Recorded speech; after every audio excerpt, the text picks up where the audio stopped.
চীনের রাজধানী বেইজিংয়ে চালু হয়েছে নতুন এক মহাকাশ শিক্ষা কেন্দ্র, যেখানে শিশু কিশোররা হাতে কলমে জানতে পারবে মহাকাশ অভিযানের নানা দিক। এই কেন্দ্রটি ভবিষ্যতের মহাকাশ বিজ্ঞানীদের অনুপ্রাণিত করার একটি প্ল্যাটফর্ম হিসেবে কাজ করছে বলে মনে করেন সংশ্লিষ্টরা। বিস্তারিত প্রতিবেদনে। চীনের রাজধানী বেইজিংয়ে নতুন করে চালু হয়েছে মহাকাশ শিক্ষা কেন্দ্র, চায়না বেইজিং মহাকাশ বিজ্ঞান কেন্দ্র। ৩৭০০ বর্গ কিলোমিটার জায়গা জুড়ে তৈরি এই ভেন্যুটি ৬টি থিম ভিত্তিক জোনে সাজানো হয়েছে ৬ থেকে ১৬ বছর বয়সী শিক্ষার্থীদের জন্য। এখানে রকেট উৎক্ষেপণের বাস্তবসম্মত কাউন্টডাউন, সিমুলেশন এবং স্যাটেলাইটের ভেতরের গঠন উপভোগ করতে পারবেন দর্শনার্থীরা। চাঁদের পৃষ্ঠের অভিজ্ঞতা জেনে শিশুরা স্পেস স্যুট পরে দেখতে ও চালাতে পারে লুনার রোভার। এছাড়া রয়েছে মঙ্গলের আবহাওয়ার মডেল এবং চুরং রোভারের লাইফ সাইজ মডেল।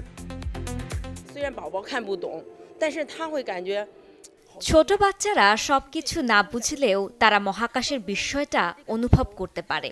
আমার সন্তান আজ ভীষণ আনন্দিত। এখানে ভার্চুয়াল রিয়েলিটি, 3D প্রযুক্তি এবং কৃত্রিম বুদ্ধিমত্তা ব্যবহার করে তৈরি করা হয়েছে এক ইমার্সিভ অভিজ্ঞতা, যেখানে শিশুরা এখানে মহাকাশ প্রকৌশলীর ভূমিকায় অংশ নিতে পারবে এবং বাস্তব গবেষণা যন্ত্রপাতি দিয়ে শেখার সুযোগ পাচ্ছে। আরও আছে প্রায় ৩০ মিটার দীর্ঘ একটি রকেটের কাঠামো, হলোগ্রাফিক স্পেস স্টেশন প্রদর্শনী এবং চাঁদে ঘাঁটি নির্মাণের ইন্টারঅ্যাক্টিভ গেম। সব মিলিয়ে এটি যেন একটি ছোট মহাকাশে অবস্থিত শহর।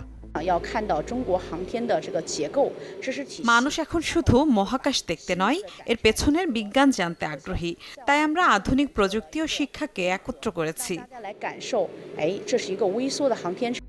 এই কেন্দ্রটি শুধু বিনোদন নয়, বরং ভবিষ্যতের মহাকাশ বিজ্ঞানীদের অনুপ্রাণিত করার একটি প্ল্যাটফর্ম হিসেবে কাজ করছে। মহাকাশ শিক্ষা জনপ্রিয় করতে সরকারের এই উদ্যোগ নতুন দিগন্ত খুলে দেবে বলে মনে করছেন সংশ্লিষ্টরা।